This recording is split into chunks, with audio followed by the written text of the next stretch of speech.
Hello, this is Jim and Bonnie Bell from Bell Investment Advisors. Thank you for joining us for this presentation.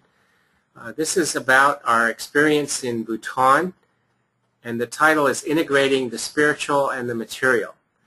So in 2011, Bonnie and I met Dr. Judith Brown Myers, who's an international management and strategy consultant. She's had years of experience in India and Bhutan, has done a lot of work there with both government and non-government organizations. And she introduced us to the Bhutan Trust Fund for Environmental Conservation. And they invited us to come do a workshop about investment management in the United States. So this is the whole reason why we were able to go. And we're introduced to that, and today what we're going to do is share with you about our experience. Bonnie?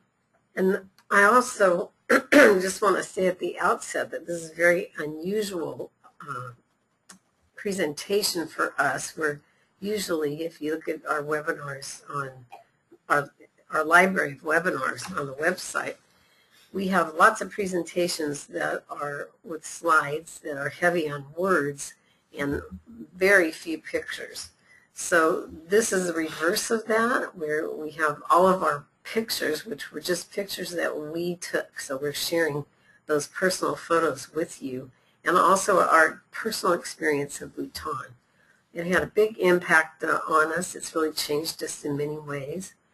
And to think about going there, this is such a tiny country, and it's high in the Himalayas, although the geography of Bhutan is very unique to Bhutan. So even though it's in that range, so close to Nepal and Tibet, now China, and India, Bhutan has a very special geography, and it actually goes from sea level to 28,000 feet, all within that 200-mile area. So it's pretty astonishing.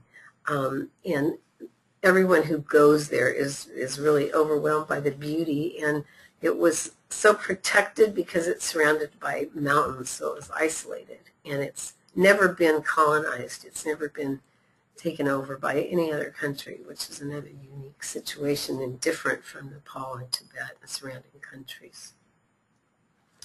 This is the national flag of Bhutan, and Bonnie and I were very drawn to the mission of Bhutan as a nation and as a people, and right away we were fascinated by it. This is their national flag, the mission being to harmonize the material world and the spiritual world. And here on the flag, it's divided in half, where the yellow represents the secular power of the king and the people, and the orange represents the spiritual power of Buddhism. The white dragon represents the purity of the Bhutanese people and the land. And the dragon is holding four precious stones and pearls to represent the wealth of resources within this tiny country. And this is the Buddha, the mountain Buddha, which you can see from all over the city of Thimphu, the capital. And this was taken early one morning when we were taking a walk, and we looked up and we saw that image. So it's really astonishing. It's huge. We have more about it later, but interestingly, it was a gift from Singapore to the country of Bhutan. And it's cost several $millions, but it will always be the symbol of Bhutan, and nestled in the mountains there. It's an awesome sight. So we landed in the city of Paro, Bhutan. We flew there from Bangkok. You can get by air into Bhutan from Bangkok, Thailand, and New Delhi, India. Those are the two main entry points. This was right outside the airport. Like so many third world countries, cattle roam free. Flat farmland in Bhutan is fairly scarce, so the people let most of their cattle kind of forage for themselves during the day. This was a ruin right outside the airport. We saw many of these, just older homes that are no longer occupied and are kind of returning to the earth. This is a monastery that we came across, again, just outside the airport on the way to the capital city of Thimphu.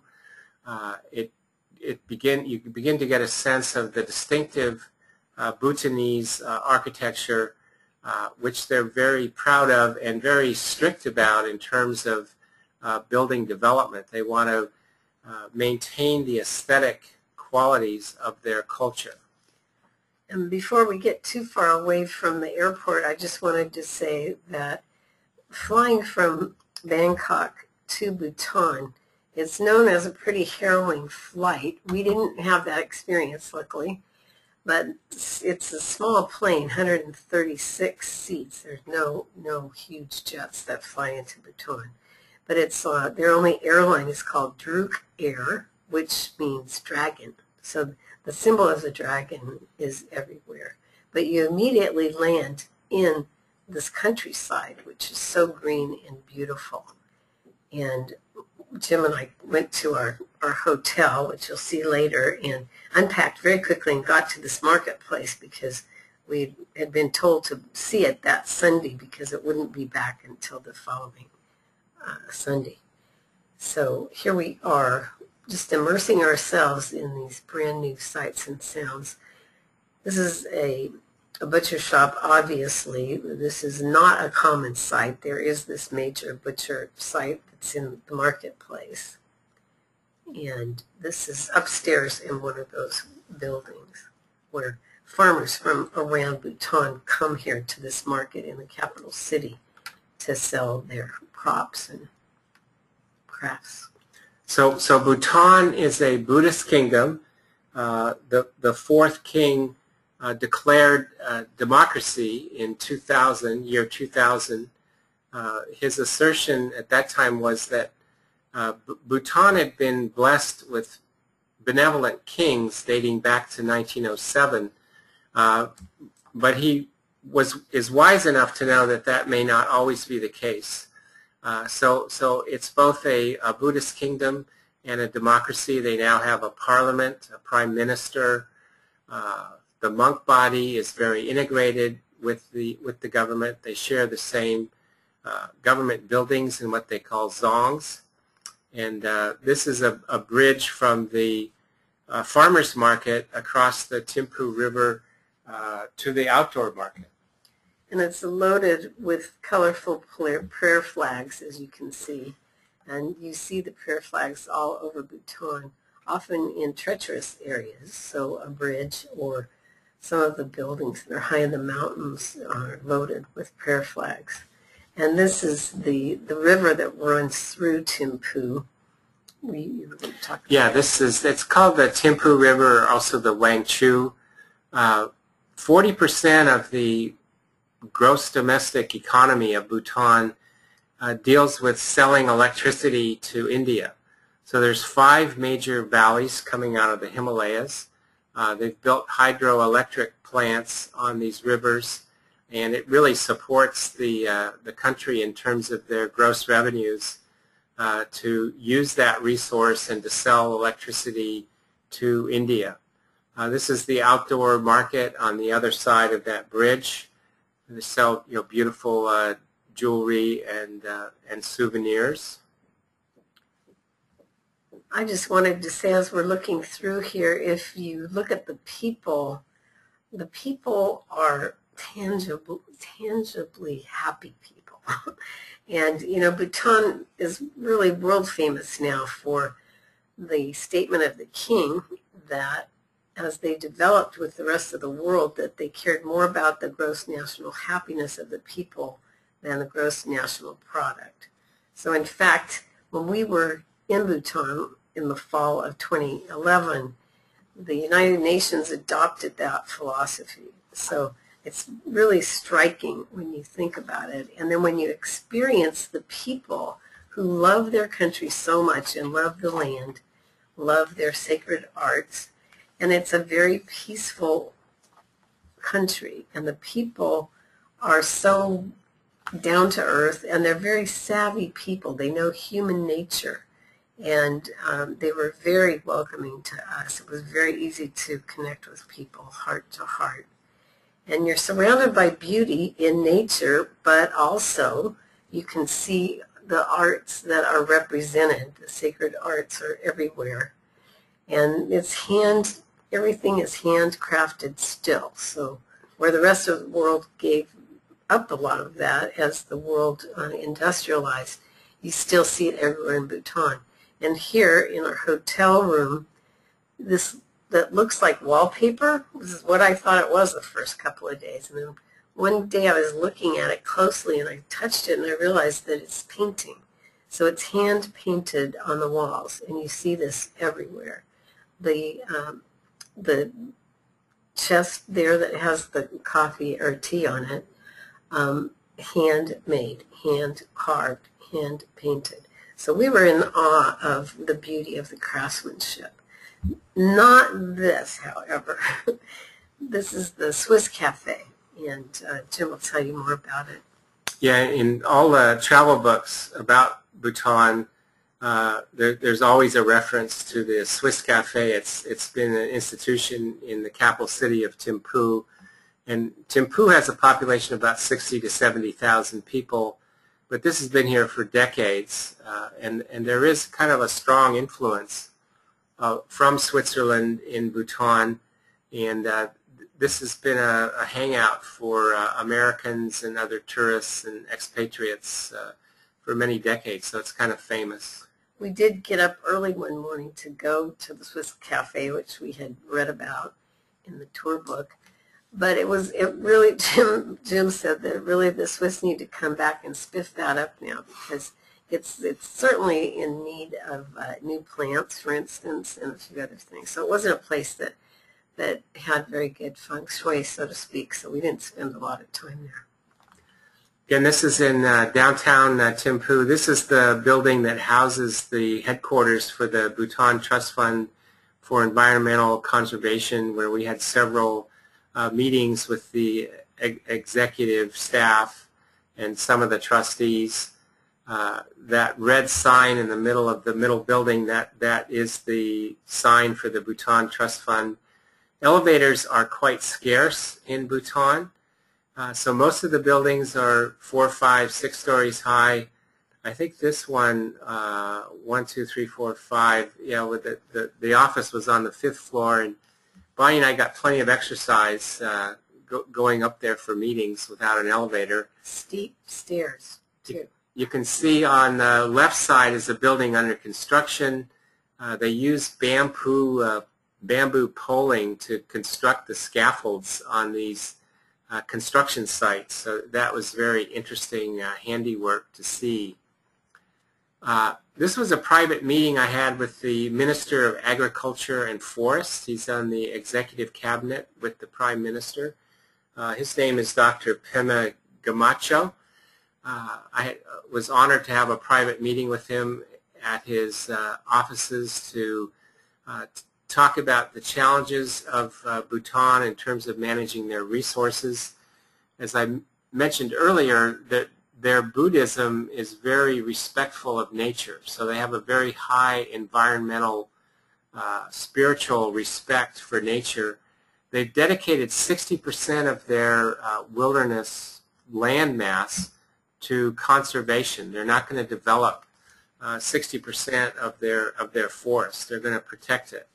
So very ambitious, yet they still want to develop and create jobs for their population. This is Dr. Lam Dorji. Dr. Judith Brown Myers brought Dr. Dorji to our offices in January of 2011, and that started the process of us journeying there ourselves, him being one of the invitees. Dr. Dorji is a trustee for the Bhutan Trust Fund, but he's also the executive director for the Royal Society for the Protection of Nature. And this was the new office that he was just moving into, again up 5 flights of stairs in a new building. And Dr. Dorji is wearing the national dress for men. It's called a go robe. G-H-O. And it's distinctive that they have these 8-inch sleeves. It's their business suit. They use the, it kind of has a pouch on the front where they carry their papers or briefcases. And the people are very rigorous about wearing this most of the time. So Bonnie will talk about archery in Bhutan. After our meeting the first day at the Bhutan Trust Fund, we went right across the street to an archery range. I had read a lot about the archery is the national sport of Bhutan. It's been the primary sport of the country for centuries. And no one's a better archer than a Bhutanese archer. It's also a team sport, so it's very common for teams to be playing each other, and they have festivals connected with it. We were just lucky to see these two archers who were practicing together. And so this photo shows we're aiming at where the bullseye is from this direction, and that little tiny bullseye that you saw originally, that's an arched shape, the actual bullseye is just about the size of a 50-cent piece. And from here you cannot see the bullseye at the other end. It's 14 meters. 140 meters. I'm sorry, 140 meters. So it's pretty awesome to see these people hitting the targets, and they do. Now this is the National Heritage Museum, which was quite an experience. You see the beautiful architecture, the land. It's an example of traditional living in Bhutan. And so we saw here, all the men wear gos, and the women wear their traditional kiras. So this is a regulation, a requirement that they continue to wear and protect the national dress. So you really feel like you're in another part of the world. This is a small rice paddy, which is right on the property of someone, but many families raise their own rice. But this was at the museum. And this is a prayer wheel? Or it was a mill, actually. Yeah, a mill. Yeah. And this is also, this is an example of a typical house where the stable was on the first floor. The second floor was where the family slept, and then the third floor was where the cooking took place. So we were able to see all of these examples. They were authentic utensils, etc. And this is a typical roof. It's a slate roof kept in place by the rocks, and so it creates an interesting design. Now this is our guide, Pima Wangmo, and she's wearing the woman's traditional dress, the kira. It's a floor-length skirt with a satin jacket. The skirt's all woven in Bhutan. We saw many beautiful examples of this. This is also an opportunity to talk about in Bhutan that they don't have a real strong sense of gender differentiation, and that shows up in the names of the people. Pema is a very common name. It means lotus blossom, and we met many men and women who were named Pema. So it's an interesting cultural phenomenon that the just like the material and the spiritual, male and female are very integrated in the way they name each other and refer to each other. This is our driver, who we also got to know very well. I love this photo because he's got the traditional dress and he's got a cell phone. And cell phones are ubiquitous now. The first one came only 8 or 10 years ago, maybe 8 years ago. But they went from having no phone coverage to everyone having a cell phone. So you see this all the time. And this was really interesting. We went to this nature preserve, and then we hiked up into the mountains. Well, these are actually places where people live. So this is this woman's house, and on her porch she does the weaving. Now the textiles are amazing in Bhutan. They're gorgeous, handmade, spun garments, blankets, scarves. So we were able to, they've developed it so that the people that even live in remote places can produce these things and then sell them. So we bought directly from the homeowner in this case. But in the marketplace, they're also taken from various locations and sold in the marketplace. And they're the finest scarves that I've ever seen. And it was a privilege to be able to talk to these people who've lived there for centuries and been weaving. So This is a taken that was part of the nature preserve. It's one of their endangered species. People think of it as kind of a mixture between a cow and a goat. We didn't really get a good picture of this one. This is another home on the preserve with a woman weaving on her porch. As I mentioned earlier, we were invited there to do a workshop about investment management in the United States, and that presentation with business leaders and trustees and government officials took place at the Migmar Hotel. This is another example of a go robe with the young man that was greeting us at the hotel. And I just wanted to say that, we really didn't know what we were in for in going there. We didn't know what the conditions would be. We didn't really, I was not picturing something this beautiful and state-of-the-art. But the hotel proudly displays all of the sacred arts that you're going to see in other places as we go through this. But this is the lobby of that hotel. It's very new. It just opened, I guess, in 2011. So we were privileged to have our presentation there. You can see Jim at the counter.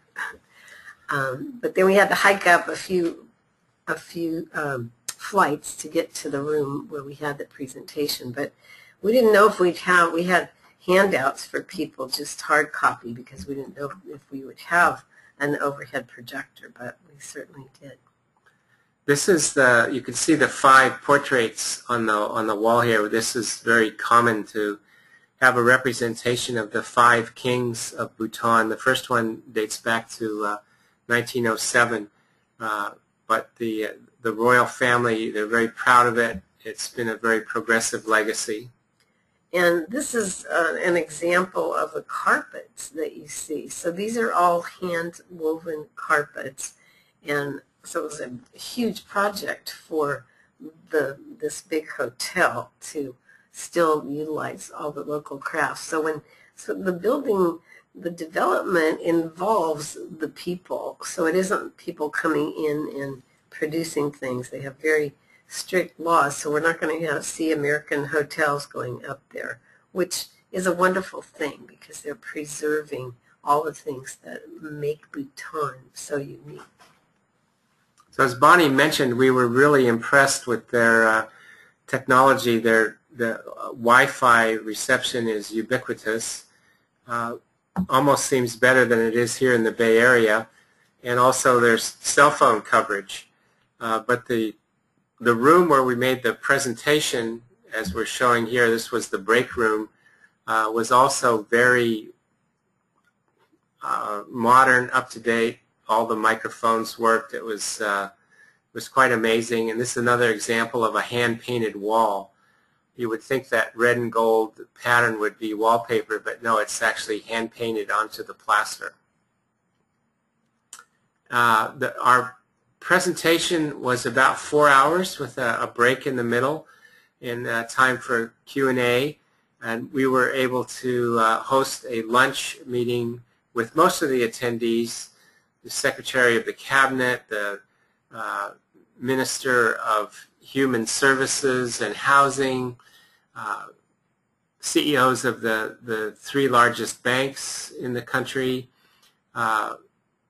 we were just very honored to be received the way we were and be able to have very personal and relevant conversations with these leaders. I was thinking of the this could be, if you really wanted to make an analogy, this would be like us having lunch in Washington, D.C. with cabinet members. In Bhutan, the people are so down to earth and humble, and there isn't a big split between those in power and those not. This is Dr. Pema Chopal, who was really our host, and we got to know him and his wife while we were there. Just a wonderful, wonderful man. And if you wonder how we're communicating in English. So this is quite an interesting thing about Bhutan.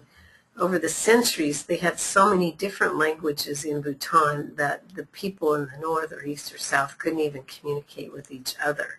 But because of their connection with India, their close connection, and because English became the common language in India, the Bhutanese began to use English as their common language. So all of these people that we were meeting with speak English and many of them have college educations now. They have not had local colleges until just fairly recently, so they're usually going to India for higher education, sometimes the United States, but they go back to Bhutan because they love their country and they want to usher its development in a very caring way. So we spent a whole afternoon at the National School for the Sacred Arts, where they teach, as you can see, sculpture, carving, painting, weaving, drawing. It was quite an experience to be able to visit all these classrooms and see what the young people were learning and working on in terms of preserving the national sacred skills and crafts and artistry. There's a strong commitment from the national government and the Royal Society and the monk body to make sure that these sacred arts continue. And one thing that we noticed, it was so different from visiting a school here, because some of the students are quite young and then they go up through, I guess would be equivalent of high school. It was very quiet. They're very industrious. They're working very hard. They were very friendly to us, but they didn't stop what they were doing. They kept working. And you see how they develop these arts. It's just like a first grader starts, learning just the very rudiments, but they become artists, and they're employed as artists, unlike many places in the world where we have starting artists. I mean, these are the artisans that are working. They're producing these continually, and also in all of the new construction that's going on, which was considerable.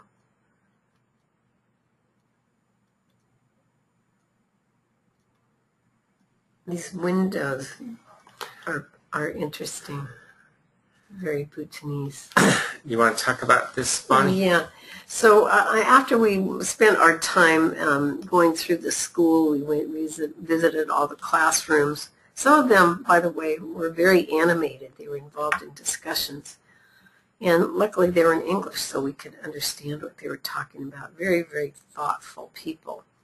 And then we were told to go to this separate structure, which was like a little house, right near the grounds, or on the grounds, I guess.